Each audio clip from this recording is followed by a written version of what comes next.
welcome you to the Divine Connection. Divine Connection ईश्वर संपर्क इस कार्यक्रम में हम आपका स्वागत करते हैं। You know, in this program, we always talk about connecting with God so that we can live a better life. इस प्रोग्राम में हम परमेश्वर के साथ जुड़ने के बारे में चर्चा करते हैं ताकि हम बेहतर तरीके से अपना जीवन जी सकें। And in connection with that, today we want to focus on a very important aspect of connecting with God. परमेश्वर के साथ जुड़ने के बारे में एक बहुत ही महत्वपूर्ण दृष्टिकोण पर हम देखने वाले हैं। That is, those who are connected being transformed to reflect God, to reveal God in their lives. और वो ये है कि जो परमेश्वर के साथ में जुड़े हुए हैं वो अपने जीवन से परमेश्वर को दर्शाते चले जाएं, अपने जीवन से दूसरों को वो दिखाते जाएं। I mean godliness.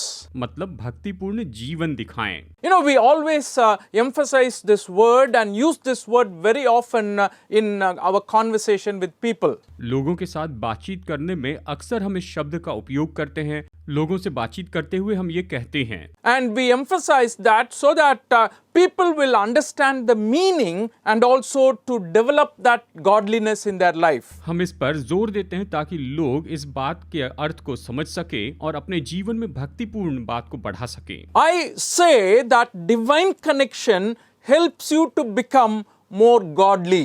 मैं ये कहता हूँ कि ईश्वरीय संपर्क हमें और ज्यादा भक्तिपूर्ण होने के लिए हमारी मदद करता है। That is reflecting God likeness in our own life. ये तो हमारे अपने जीवन में परमेश्वर की समानता को प्रकट करते चले जाना है। That is the ultimate goal of a life that is believing in God, trusting in God. जो व्यक्ति परमेश्वर पर भरोसा करता है इस व्यक्ति के जीवन में यही तो उसका मुख्य उद्देश्य होता है। And this word godliness is not so often used in the Bible, but it is very much used in a few epistles in the New Testament. ये भक्तिपूर्ण जीवन जो है ये तो बाइबल में ज्यादा उपयोग नहीं किया गया शब्द है, लेकिन कुछ पत्रियों में इसका बहुत ज्यादा उपयोग किया गया है। And particularly, Apostle Paul is the one who is talking about godliness more. और खास करके प्रेरित पौलुस ही भक्तिपूर्ण जीवन के बारे में ज्यादा बताता है। In the book of 1 Timothy chapter 2 verses 1 to 2 says like this. पहला तीमुथियुस अध्याय 1 वचन 1 और 2 इस तरह से कहता है। I urge then, first of all, that petitions, prayers, intercession and thanksgiving be made for all people, for kings and all those in authority, that we may live peaceful and quiet lives in all godliness and holiness. अब मैं सबसे पहले ये उपदेश देता हूँ कि विनती और प्रार्थना और निवेदन और धन्यवाद सब मनुष्यों के लिए किए जाए, राजाओं और सब ऊंचे पद वालों के निमित्त, इसलिए कि हम विश्राम और चैन के साथ सारी भक्ति और गंभीरता से जीवन बिताएं। इस तरह पौलुस यहाँ पर कहता है। So Paul is saying when we pray for our leaders, when we pray for those people who rule us, he says that will ultimately result in living a godly life. पौलुस यहाँ पर कहता है कि जब हम अपने शासकों के लिए प्रार्थना करते हैं, अपने अधिकारियों के लिए प्रार्थना करते हैं, तो यहाँ पर उसका परिणाम ये होगा कि हम भक्तिपूर्ण जीवन जिएंगे। इस तरह से पौलुस हमें बताता है। So when you think of this word godliness, it is like having God in your life and getting connected with God and reflecting God. परमेश्वर के साथ भक्तिपूर्ण जीवन का मतलब यह है कि परमेश्वर को अपने जीवन में न्योता देना और परमेश्वर को अपने जीवन के द्वारा प्रकट करना। At the same time, there is also another approach to it, like the opposite of godliness is what we call ungodliness. देखिए, इसके लिए एक और विरोधी बात होती है। भक्तिपूर्ण का विरोधी शब्द है भक्तिहीन। And that ungodliness has characters that are opposite to God's nature. और भक्तिहीन के कुछ चरित्र होते हैं जो कि परमेश्वर के स्वभाव के बिल्कुल विपरीत होते हैं। So you may be wondering, why are we talking about godliness in this program? शायद आप कह रहे हैं इस प्रोग्राम में भक्तिपूर्ण जीवन के बारे में क्यों कह रहे हैं? Simply because we emphasize connection with God, and when that connection happens, qualities of God are formed in us. ये इसीलिए क्योंकि जब हम परमेश्वर के साथ के संपर्क के बारे में बताते हैं, जब हम उसके साथ जुड़ते हैं तो उसके गुण हमें दिखाई देते हैं। Do I mean I become godly to the best in a day or a moment? क्या मेरा ये कहने का मतलब है कि क्या एक पल भर में या एक दिन में मैं पूरा भक्तिपूर्ण हो सकता हूँ, ऐसे पूरा बदल सकता हूँ? Not like that. नहीं, ऐसा नहीं है। Sometimes godliness is a process and a growth that happens regularly in our lives. कई बार ये जो भक्तिपूर्ण जीवन है, ये तो एक क्रिया है, ये प्रतिदिन के जीवन में हमारे साथ में होने वाली बात है। And Apostle Paul emphasizes this when he writes to Timothy. और प्रेरित पौलुस जब तीमुथियुस को लिखता है तो वो इस बात पर जोर देता है। And let's read 4th chapter verses 7 onwards. तो आइए अध्याय 4 वचन 7 से आगे यहाँ पर पढ़ते It हैं। says, have nothing to do with godless myths and old wives' tales. Rather, train yourself to be godly. ये कहता है, पर अशुद्ध और बूढ़ियों किसी कहानियों से अलग रहे और भक्ति के लिए अपना साधन कर, या इसका कहने का मतलब है भक्ति के लिए प्रयत्न कर। So, I want you to understand godliness like this. It is having a control over your speech, what you say. Controlling the tongue is part of godliness. मैं यही कहूंगा कि भक्तिपूर्ण जीवन का मतलब क्या है? अपने जीभ पर नियंत्रण रखना, अपने जीभ को वश में रखना, ये भक्तिपूर्ण जीवन का भाग है। And as you continue, 8th to 10th verse, Apostle Paul writes like this. यहाँ पर आगे वचन 8 से 10 में प्रेरित पौलुस इस तरह से लिखता है, For physical training is of some value, but godliness has value for all things, holding promise for both the present life and the life to come. This is a trustworthy saying that deserves full acceptance. That is why we labor, strive and strive, because we have put our hope in the living God, who is the Savior of all people and especially of those who believe. वचन 8 से 10 इस तरह से कहता है, क्योंकि देह की साधना से कम लाभ होता है, पर भक्ति सब बातों के लिए लाभदायक है, क्योंकि इस समय के और आने वाले जीवन की भी प्रतिज्ञा इसी के लिए है। ये बात सच और हर प्रकार से मानने के योग्य है, क्योंकि हम परिश्रम और यत्न इसलिए करते हैं कि हमारी आशा उस जीवित परमेश्वर पर है, जो सब मनुष्यों का और नीच करके विश्वासियों का उद्धार करता है। So he is saying godliness has value for this life and even the life to come. तो वो कहता है कि भक्तिपूर्ण जीवन का लाभ तो इस जीवन में है और साथ ही आने वाले जीवन में भी है। And one other thing I want to emphasize here is found in 2 Peter chapter 3 verses 10 to 12. एक और बात जिस पर जोर देना चाहता हूँ, दूसरा पत्रस अध्याय 3 वचन 10 से 12। It talks about the coming of the Lord, that is the day of the Lord. It says, but the day of the Lord will come like a thief. The heavens will disappear with a roar. The elements will be destroyed by fire. And the earth and everything done in it will be laid bare. Since everything will be destroyed in this way, what kind of people ought you to be? You ought to live holy and godly lives as you look forward to the day of God and speed its coming. That day will bring about the destruction of heavens by fire, and the elements will melt in the heat. परंतु प्रभु का दिन चोर की नाई आ जाएगा। उस दिन आकाश बड़ी हड़हड़ाहट के शब्द से जाता रहेगा और तत्व बहुत ही तप्त होकर पिघल जाएंगे और पृथ्वी और उस पर के काम जल जाएंगे। और जबकि ये वस्तुएं इस रीति से पिघलने वाली हैं, तो तुम्हें पवित्र चाल चलन और भक्ति से कैसे मनुष्य होना चाहिए और परमेश्वर के उस दिन की बाट किस रीति से जो होना चाहिए और उसके जल्द आने के लिए कैसा यत्न करना चाहिए, जिसके कारण आकाश आग से पिघल जाएंगे और आकाश के गण बहुत ही तप्त होकर गल जाएंगे। And I want you to understand, first of all, he is saying, because of the second coming of Jesus Christ and we are expecting him anytime soon, therefore we ought to live such a godly life. अब यहाँ पर मैं चाहता हूँ कि आप इस बात को समझ ले, प्रभु यीशु मसीह का जो आना है वो बहुत ही जल्दी होने वाला है और इसी के कारण हमें भक्तिपूर्ण जीवन जीना चाहिए। Friends, what I've been doing so far is showing from scriptures why godliness is important. दोस्तों, अब तक हम आपको परमेश्वर के वचन में से दिखा रहे थे कि क्यों भक्तिपूर्ण जीवन महत्वपूर्ण है। But when you think about what is godliness, how can I have it? It is not something that you can buy. शायद आप सोच रहे होंगे ये भक्तिपूर्ण जीवन क्या है, मैं इसे कैसे पा सकता हूँ। ये ऐसी चीज नहीं जिसे हम खरीद सकते हैं। It is not something that you will get just by reading the Bible. और ये ऐसी चीज नहीं है जो केवल आप बाइबल पढ़ने के द्वारा प्राप्त कर सकते हैं। Because a lot of people read the Bible for information. क्योंकि बहुत से लोग बाइबल को तो केवल जानकारी पाने के लिए पढ़ते हैं। Then how can a person become godly? तो फिर कैसे कोई व्यक्ति भक्तिपूर्ण बन सकता है? And very importantly, I want to emphasize this idea in this message. That is, you can train yourself to be godly. और इस संदेश में मैं आपको इस बात पर जोर देकर बताना चाहता हूं कि आप खुद को ट्रेन कर सकते हैं कि आप भक्तिपूर्ण जीवन जिए, आप इसके लिए खुद को प्रशिक्षित कर सकते हैं। In 1 Timothy chapter 4 verse 7, I want to go back to one of the verses we read earlier. पहला तीमुथियुस अध्याय 4 वचन 7 में हम पहले के जो वचन पढ़े हैं उसे यहाँ पर फिर से देखते हैं। He says, Apostle Paul to Timothy, have nothing to do with godless myths and old wives' tales. Rather, train yourself to be godly. प्रेरित पौलुस यहाँ पर तीमुथियुस से कहता है, पर अशुद्ध और बूढ़ियों किसी कहानी से अलग रहे और भक्ति के लिए अपना साधन कर। यानी ये कहता है कि तू भक्ति करने के लिए कोशिश कर। So he is telling Timothy, you need to train. यहाँ वो तीमुथियुस से कहता है कि इसके लिए तुम्हें खुद को ट्रेन करना होगा।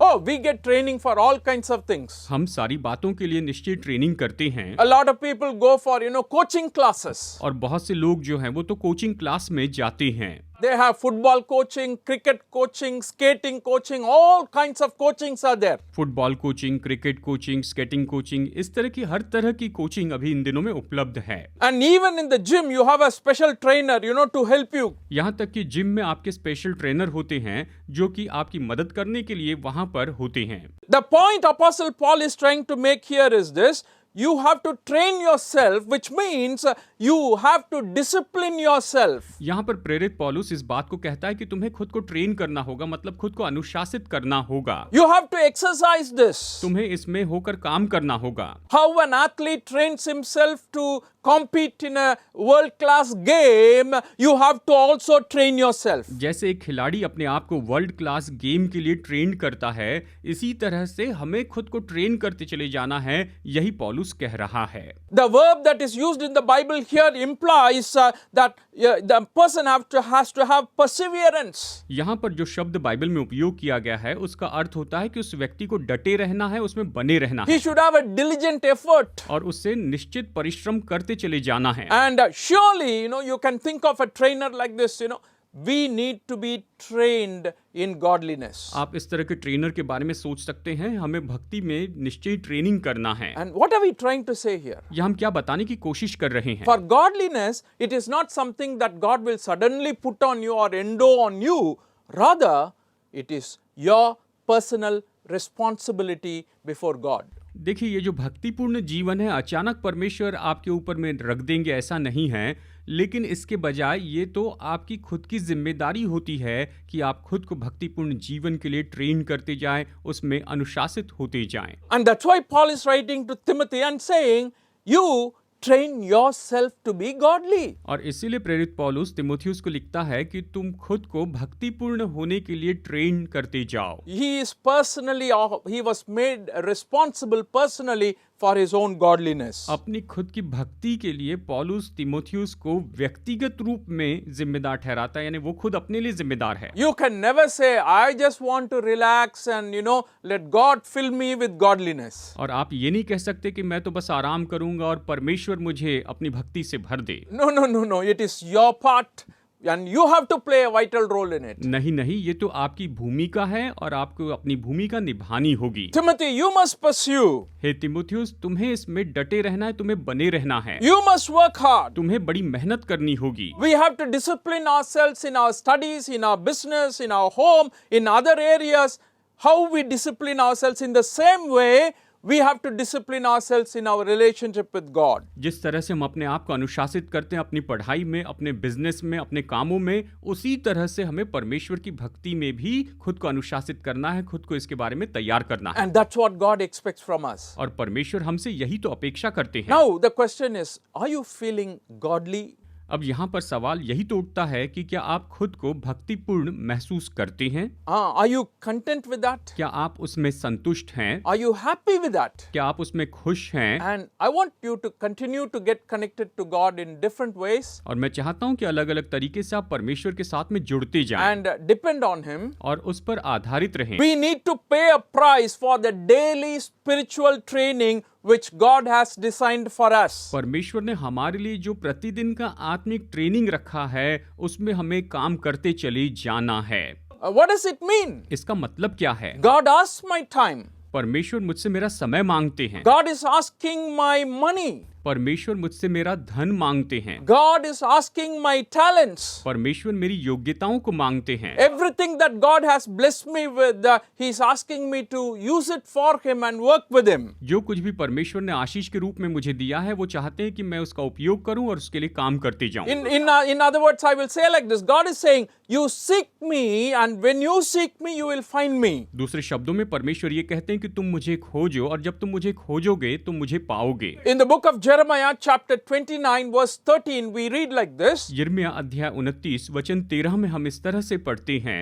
It says, "You will seek me and find me when you seek me with all your heart." ये कहता है तुम मुझे ढूंढोगे और पाओगे भी, क्योंकि तुम अपने संपूर्ण मन से मेरे पास आओगे। I want you to focus on that word used there. यहाँ पर जो शब्द उपयोग हुआ है, मैं चाहता हूँ उस पर गौर कीजिए। When you seek me with all your heart. जब तुम अपने संपूर्ण मन से मेरे पास आओगे, मुझे खोजोगे। And that's the expectation God has from all of us when we want to develop our godliness. जब हम अपने भक्तिपूर्ण जीवन को बढ़ाना चाहते हैं, तो परमेश्वर हम सब से यही अपेक्षा करते हैं। Only when you seek, you will find Him. जब आप उसे खोजेंगे तभी आप उसे पाएंगे। You have to seek intently. आपको मकसद के साथ उसे ढूंढना होगा। Seek with all your heart. अपने पूरे मन से उसे खोजना होगा। That means He is my priority. इसका मतलब यह है कि वही मेरी प्राथमिकता है। God is my everything. परमेश्वर ही मेरे सब कुछ हैं। And when you seek Him like that, definitely you will experience His power working in your life. There is no doubt about that. और जब आप इस तरह से उसे खोजते जाएंगे, तो निश्चय ही आपके जीवन में उसकी सामर्थ काम करेगी, और इसके बारे में कोई संदेह नहीं है। And it's a relationship that we are talking about. देखिए, यहाँ पर हम एक संबंध के बारे में कह रहे हैं। And Apostle Paul talks about this in Philippians chapter 3 verse 12. फिलिपियो अध्याय 3 वचन 12 में प्रेरित पौलुस इसके बारे में कहता है। And he's talking about a level of relationship, and he says, I don't think that I have obtained all this. यहाँ पर वो एक संबंध के स्तर के बारे में कहता है, और ये भी कहता है कि मैं उस ऊंचाई पर नहीं पहुंचा हूं। Or have already arrived at my goal, but I press on to take hold of that for which Christ Jesus took hold of me. मैं यहाँ तक कि वहां पर पहुंच चुका हूं, और मैं उस लक्ष्य की ओर आगे बढ़ते चले जाता हूं जो प्रभु यीशु मसीह ने मेरे लिए रखा है, ताकि मैं उस लक्ष्य को हासिल कर सकूं। Here is where I want to illustrate that. यहीं पर मैं इस बात पर जोर देकर बताना चाहता हूं। And when you look at the growth, he's saying, I have grown, but I have not yet reached. अब जब आप उन्नति के बारे में देखते हैं, तो वो कहता है कि हाँ, मैंने उन्नति पाई है, लेकिन अब तक मैं उस स्तर पर, उस ऊंचाई पर नहीं पहुंचा हूं। I have not yet become a perfect being as God expects me to. जैसे परमेश्वर मुझसे अपेक्षा करते हैं, मैं वो सिद्ध व्यक्ति नहीं बना हूं, But I am pressing on. लेकिन मैं उसकी ओर आगे बढ़ते चले जा रहा हूं। And I am being trained every day. और मैं हर दिन इस तरह से प्रशिक्षित होते चले जा रहा हूं। And that is what God is looking for in our lives, dear brothers and sisters. मेरे प्यारे भाइयों और बहनों, हमारे जीवन में परमेश्वर इसी बात को यहाँ पर देखना चाहते हैं। And in the book of Hebrews chapter 12 verse 14 we read like this. इब्रानियों अध्याय 12 वचन 14 में हम इस तरह से पढ़ते हैं। It talks about, you make every effort to be godly. यहाँ पर वो इस तरह से कहता है कि भक्तिपूर्ण होने के लिए तुम अपने तरफ से हर एक कोशिश करते जाओ, परिश्रम करते जाओ। Let me read it for you, verses 14 onwards. Make every effort to live in peace with everyone and to be holy. Without holiness, no one will see the Lord. See to it that no one falls short of the grace of God, and that no bitter root grows up to cause trouble and defile many. See that no one is sexually immoral or godless like Esau, who for a single meal sold his inheritance rights as the oldest son. आइए इब्रानियों अध्याय 12 वचन 14 से आगे पढ़ते हैं।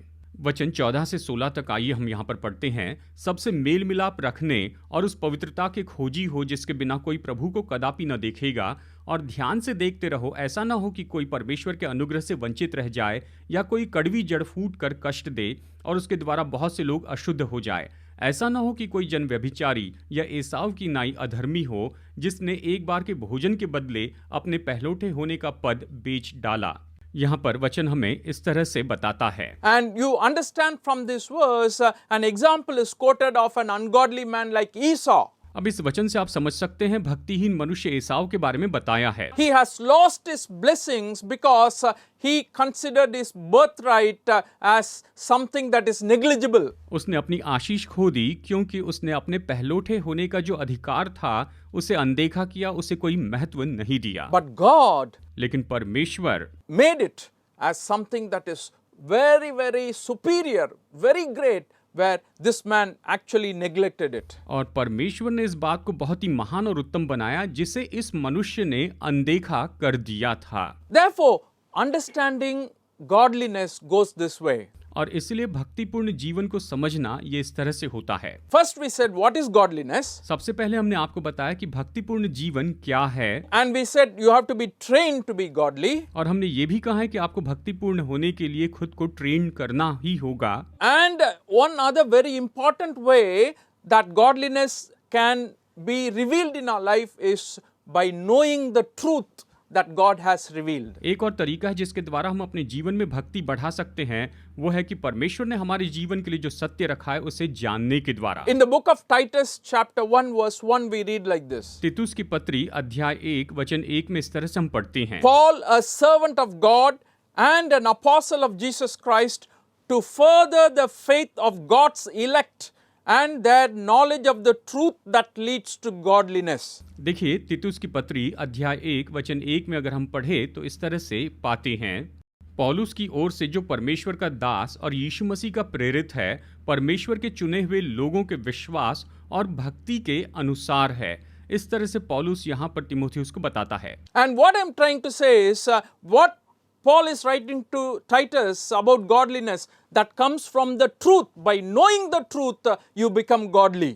मैं यहाँ पर यह बताना चाहता हूँ कि जो पौलुस तीतुस को बता रहा है कि सत्य को जानने के द्वारा तुम भक्तिपूर्ण होंगे। Like I told you before, it is not like going to Bible college and I am becoming godly, or I study the Bible and I am becoming godly. ये इस तरह से नहीं है कि मैं बाइबल कॉलेज में जा रहा हूँ इसलिए मैं भक्तिपूर्ण हो जाऊंगा, मैं बाइबल का अध्ययन कर रहा हूँ इसलिए मैं भक्तिपूर्ण हो जाऊंगा। It is not academics that we are talking about. पढ़ाई लिखाई के इस क्षेत्र के बारे में हम बात नहीं कर रहे हैं। It is the personal indwelling of the Spirit of God that is helping God's people to know Him, understand Him and to rely on Him. ये तो परमेश्वर की आत्मा का उस व्यक्ति में निवास करना है ताकि वो परमेश्वर को समझे और उस पर आधारित रहे। Because the mere knowledge that we possess is not going to help us in any way. क्योंकि जो सामान्य ज्ञान जो हमारे पास होता है वो किसी तरह से हमारी मदद नहीं करेगा। Apostle Paul very clearly says, knowledge puffs up but love builds up. प्रेरित पौलुस बहुत ही स्पष्ट रूप में कहता है कि ज्ञान जो है वो तो फूलता है लेकिन प्रेम जो है वो तो उन्नति देता है। And the idea is, when you have only knowledge, it makes you very proud. विचार यह है कि जब आपके पास केवल ज्ञान होता है तो यह आपको बहुत घमंडी बना देता है। A lot of people brag about their knowledge. बहुत से लोग उस ज्ञान के बारे में बहुत घमंड करके बोलते हैं। That's why I say godliness cannot come because I know about God. और इसलिए मैं कहता हूं कि मैं परमेश्वर के बारे में जानता हूं इसलिए भक्ति नहीं आती है। What I am trying to emphasize is you can have godliness only when you have God in you, experiencing God in your lives that produces in good life. मैं ये बताना चाहता हूँ आप भक्तिपूर्ण जीवन पा सकते हैं जब परमेश्वर आपके जीवन में होंगे, जब आप स्वयं परमेश्वर को अपने जीवन में अनुभव करते चले जाएंगे।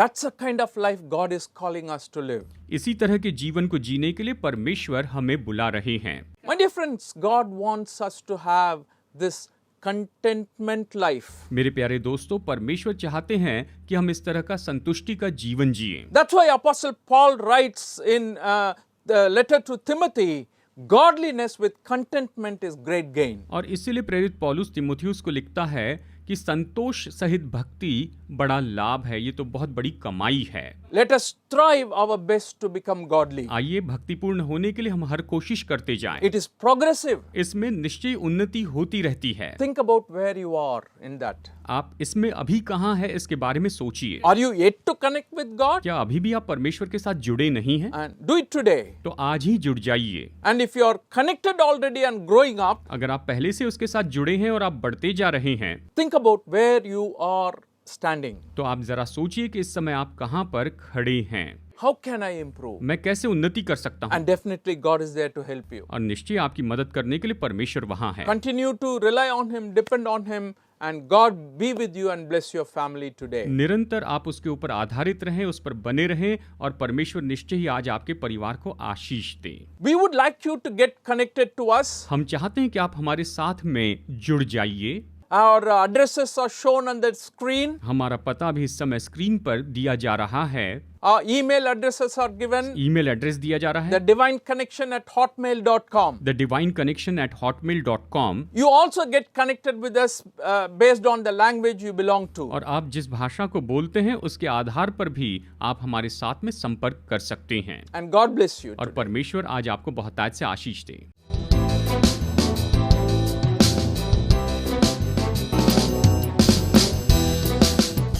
Study the Word of God in a private and personal way through our online study website. Contact number